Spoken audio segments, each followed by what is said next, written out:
Good morning class. तो जो second part है एसिड बेस का उसको कवर करते हैं। हाउ स्ट्रॉन्ग आर एसिड और बेस। सॉल्यूशन में जो एसिड बेस डाला है वो कितना स्ट्रॉन्ग है, इसको स्टार्ट करते हैं। How we know how acid base indicator can be use distinguish between acid और बेस। हम इसमें देखेंगे कि इंडिकेटर किस तरीके से एसिड और बेस को अलग करते हैं। तो सबसे पहले इंडिकेटर होते क्या है? इंडिकेटर वो होते हैं जो एसिड और बेस पर अपना अलग अलग कलर शो करते हैं, लेकिन उसमें हम एक पढ़ेंगे, पहला नेचुरल इंडिकेटर, उसके बाद सिंथेटिक इंडिकेटर, उसके बाद एक और है। इन तीनों इंडिकेटर को हम अभी देखते हैं। तो ये हैं टाइप्स ऑफ इंडिकेटर, ठीक है ना। क्या है ये? Types of indicator. पहला अभी बताया था नेचुरल इंडिकेटर, दूसरा सिंथेटिक इंडिकेटर, तीसरा ऑल्फैक्टरी इंडिकेटर। देखो नेचुरल इंडिकेटर वो होते हैं जो नेचर द्वारा मिलते हैं, हम लोग जानते हैं नॉर्मली, और सिंथेटिक इंडिकेटर वो होते हैं जो लैब में बनते हैं, और ऑल्फैक्टरी इंडिकेटर वो होते हैं जो स्मेल से पता कर सकते हैं कि एसिड या बेस है। नेचुरल में एक लिटमस पेपर हम लोग जानते ही हैं, अगर लिटमस पेपर एसिड में डालेंगे तो वो हमारा रेड कलर देगा, और बेस में डालेंगे तो कैसा कलर देगा हम लोगों को? जल्दी बताओ। ब्लू कलर देगा, ठीक है ना। और सिंथेटिक क्या होता है? सिंथेटिक जो फिनोल्फ्थलीन है इसको लैब में बनाया जाता है। फिनोल्फ्थलीन कहाँ बनाते हैं? लैब में। तो फिनोल्फ्थलीन लैब में बनाया जाता है। जब इसको हम एसिड से रिएक्शन करवाते हैं तो ये कलरलेस रहता है, और जब बेस से रिएक्ट करवाते हैं तो ये कैसा? पिंक कलर में चेंज हो जाएगा। सेकंड जो सिंथेटिक लैब में बनाया गया है मिथाइल ऑरेंज, ये इंडिकेटर्स हैं जो एसिड और बेस को बताएंगे।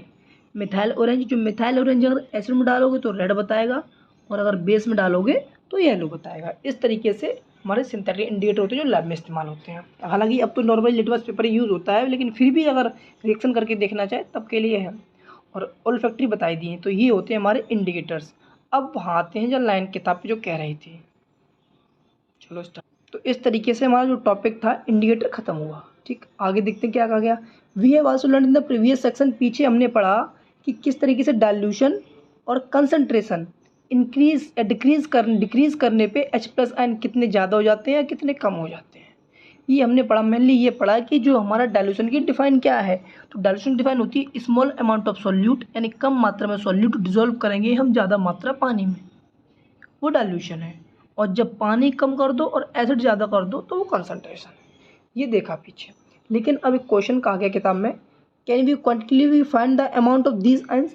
क्या हम इन आयंस को संख्या में या नंबर में बता सकते हैं? कैसे क्या हम जज कर सकते हैं कि वो एसिड बेस कितना स्ट्रॉन्ग है? तो अब ये पता करने के लिए इंडिकेटर्स या फिर पीएच वैल्यू, इंडिकेटर खत्म हो गए हैं। वो मेनली लाइन कही गई है कि ये मेनली डिफरेंट कंसंट्रेशन पे डिफरेंट कलर देते थे। ये देखो यहाँ लाइन कही गई है। हाँ, ये कुछ यूनिवर्सल इंडिकेटर पीछे बताए थे।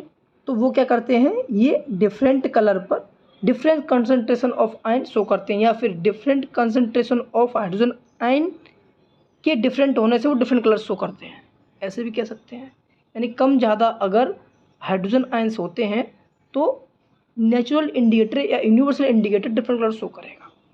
अगर नेक्स्ट देखते हैं, उसके बाद में एक स्केल आई है, scale for measuring hydrogen ion concentration in a solution. एक स्केल आई है जो ये बता सकती है कि इसमें H प्लस आयन कितना है। उसको हम पीएच स्केल के नाम से जानते हैं। PH scale has been develop हो चुकी है। इन पी, जो पीएच में पी का मतलब है पोटेंस, जो जर्मन का शब्द है और जिसका हिंदी में है पावर मतलब, और H for concentration of hydrogen ion. On the pH scale we can measure pH generally from zero से लेके 14 तक हम मेज़र करते हैं। एक स्केल है, ठीक है ना, एक स्केल है जिसकी वैल्यू 0 से 14 के बीच में है।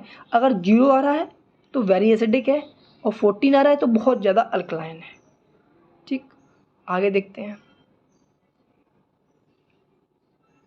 On the pH scale we can measure H plus ion बता दिए। PH should be thought of simply as number of which indicate the acidic और basic nature of solution. PH यही बताता है सिंपली कि उसका कितना नंबर आया है और वो कितना एसिडिक है कितना बेसिक है नेचर में। हाइयर हाइड्रोनम, जितने ज़्यादा H प्लस आयन होंगे उतना कम पीएच जाएगा, पीएच वैल्यू होगी, पीएच वैल्यू होगी। फिर सुनो, जितना H+ ज़्यादा होगा उतना पीएच वैल्यू कम होगी। जैसे अभी हम स्केल पे देखते हैं, तो ये हमारी पीएच स्केल जो 0 से लेके 7 तक एसिडिक है, और 7 से स्टार्ट होकर 14 तक अल्कलाइन है, और 7 पे न्यूट्रल रहेगी। कौन? PH scale. अगर हमारा एसिड कोई सॉल्यूशन लिए हैं उसमें एसिड ज़्यादा है तो 1 आ सकती है, 1 से 0 के बीच में आ सकती है। यही लाइन पीछे कही गई थी कि जितना ज़्यादा H+ आयन होंगे उतनी कम पीएच वैल्यू होगी। यानी H+ आयन ही एसिड, एक तरीके से जो जितने भी एसिडिक होंगे वो H+ आयन से निकालेंगे। अल्कलाइन दूसरा नाम इनका बेस है, ठीक है ना। अब ये पीएच स्केल देख ली। अब P4 पोटेंस था, जिसका मतलब पावर था। H4 हाइड्रो क्या H+ कंसंट्रेशन के आयंस। अब हम पीछे देखते हैं कि किताब क्या कह रही है। तो अभी हमने देखा किस तरीके से वेरी एसिडिक था और वेरी अल्कलाइन था, 0 से 14 तक नंबर होते हैं। और कोई पूछे पीएच वैल्यू क्या है तो सीधा बताएंगे, a scale for measuring hydrogen ion concentration in a solution is called pH scale, and on this scale some number are mentioned which is start from 0 to 14. If 0 to 7 is acidic and 7 to 14 is base, but the middle portion 7 also called neutral. मतलब अगर संख्या 0 से लेके 7 तक आती है तो acidic है, और 7 से लेके 8 तक जाती है कोई संख्या, मतलब कोई सॉल्यूशन है जिसमें कोई चीज़ डाली गई है, उसकी पीएच वैल्यू नीचे बताई जाएगी। अगर 1 से 7 के बीच में आती है पीएच वैल्यू तो एसिडिक है, और 8 से 14 के बीच में आती है तो बेसिक है, और बेसिक को अल्काली बोला गया था। और बीच में आती है किसी पीएच वैल्यू 7 तो वो न्यूट्रल है। ये चीज़ें भी कही गई है, ठीक है। द पीएच इज न्यूट्रल, और न्यूट्रल है तो 7, वैल्यू लेस देन 7 से कम है तो एसिडिक सॉल्यूशन, और वैल्यू 7 से 14 के बीच में है तो OH माइनस की इंक्रीजमेंट होगा, और वो क्या कहलाएगा? बेसिक कहलाएगा, ठीक है ना। क्या बेसिक कहलाएगा या अल्काली कहलाएगा, ये लिखा हुआ है। Generally paper impregnated with the universal indicator for measuring pH, मतलब नॉर्मली है जो यूनिवर्सल इंडिकेटर इस्तेमाल किए जाते थे पहले भी मेजरिंग पीएच वैल्यू को मेजर करने के लिए। जो एक पेपर कौन सा आता है? लिटमस पेपर, ठीक है। अब पीएच वैल्यू हो गई है, क्यों? क्योंकि हर कंसंट्रेशन में कोई सॉल्यूशन में कंसंट्रेट ज़्यादा है तो H+ OH- ऊपर नीचे होते रहते हैं, तो पीएच वैल्यू ऐसी वैल्यू है जो एसिड और बेस को क्लियरिटी से बता सकती है। अब आगे चलते हैं। ये देखो टेबल भी बता रखी है उन्होंने, टेबल को पढ़ते थोड़ा सा टेबल देखते हैं। 0 से 7 पे लिख दें एसिड, और 7 से 8 बेस, और यहाँ न्यूट्रल। इतना हो गया। देखो जो गैस्ट्रिक जूस है जो हमारे पेट में रहता है, जो स्टोमक की लाइनें सीक्रेट करती हैं, उसके अंदर HCl पाया जाता है। कौन? जो गैस्ट्रिक जूस है HCl है, वो एसिडिक नेचर होता है क्योंकि उसकी वैल्यू 1 आई है। तो अभी वो देखो एसिड लिखा हुआ है, ठीक है। नॉर्मली लेमन जूस की 2 होती है, एसिड लिखा हुआ है। अब प्योर वाटर की और ब्लड की 7.4 रहती है, तो एक तरीके से यहाँ से हमारा बेस शुरू हो गया। क्यों? प्योर वाटर की वो 7 है लेकिन वो न्यूट्रल है, और वहीं पीएच वैल्यू 7.4 ब्लड की है, तो थोड़ा सा कलर चेंज हुआ। ये हो गया हमारा बेस। कौन? ब्लड। मिल्क मैग्नीशिया 10 है, base sodium hydroxide highly basic है। इस तरीके से हम पीएच स्केल को बताते हैं। अब आगे देखते हैं। द स्ट्रेंथ ऑफ एसिड और base depend on the number of H+ and OH ion produce. ये बोल रहे हैं जब एसिड को हम डालते हैं किसी सॉल्यूशन तो H+ निकालता है, और जब बेस को डालते हैं तो OH- रिलीज करता है। तो इनकी संख्याओं पे ही डिपेंड करेगा कि कौन सा एसिड स्ट्रॉन्ग है कौन सा बेस है। If we take HCl and acetic acid of same concentration, अगर सेम कंसंट्रेशन का कौन HCl लेते हैं और एसिटिक एसिड लेते हैं, 1 मोलर है, then these produce different amount of hydrogen ion. तो एक एसिटिक एसिड है, ठीक, और दूसरा हाइड्रोक्लोरिक एसिड है, सेम अमाउंट में है। अब ये कितने हाइड्रोजन आयन प्रोड्यूस करते हैं उस हिसाब से बता पाएंगे एसिड वीक है या स्ट्रॉन्ग है। Acid give rise more H+ ion are said to be strongest. अगर कोई सॉल्यूशन ज़्यादा H+ आयन देता है तो वो हमारा क्या हुआ, स्ट्रॉन्ग एसिड है, और कम H+ देता है तो वो वीक एसिड है। इसी तरीके से स्ट्रॉन्ग बेस कब ज़्यादा बेस देगा तो स्ट्रॉन्ग बेस हो गया, और वीक बेस जब बहुत कम OH- आयन रिलीज करेगा तो वो वीक बेस हो गया। ठीक। Importance of pH in everyday life, हाँ ये एक अच्छा क्वेश्चन है। अगर pH वैल्यू मेंटेन नहीं रहेगी तो इंसान बीमार पड़ जाता है, और अगर जो क्या कहते हैं बारिश में pH कम हुई, अब इसी को हम देखते हैं। Are plant and animal pH sensitive, क्या प्लांट और एनिमल की pH वैल्यू सेंसिटिव होती है? चलो इसको पढ़ते हैं। Our body work within the pH range 7.8। जो हमारी बॉडी है वो 7 से लेकर 7.8 तक नॉर्मल pH रहता है। Living organism can survive only in narrow range of pH change. जैसे लिविंग ऑर्गेनिज्म है वो भी अगर pH चेंज होता है तो वो सर्वाइव नहीं कर पाते हैं, तो वो भी एक तरीके से pH को बैलेंस करके रखते हैं, उसमें भी पाए जाते हैं। When pH of rain water is less than 5.6, अगर 5.6 से pH वैल्यू कम हो गई तो उसे एसिड रेन बोलेंगे। When acid rain flow into river, जब ये एसिड रेन रिवर में जाएगी तो it lower the pH of river water, तो वो रिवर के pH को कम कर देगी। The survival of aquatic life such river become difficult, और जो जानवर रहते हैं वो अपना जीवन बहुत मुश्किल से जी पाएंगे, या उन नदियों के पानी पीने से रह पाएंगे, या फिर बीमार पड़ जाएंगे, मर जाएंगे। अब एक शब्द में ये कहा गया है इसमें कि जिस तरीके से हमारी बॉडी हो, प्लांट की बॉडी हो, किसी की बॉडी हो जिसका मिनिमम pH रेंज 7.0 से 7.8 रहता है। लिविंग ऑर्गेनिज्म सर्वाइव, अपने जो लिविंग ऑर्गेनिज्म है वो तक सर्वाइव करते हैं कब, नैरो रेंज के pH पे। ठीक। उसके बाद when pH of rain water is less than 5.0, अब एक एग्जांपल लेके समझाया है।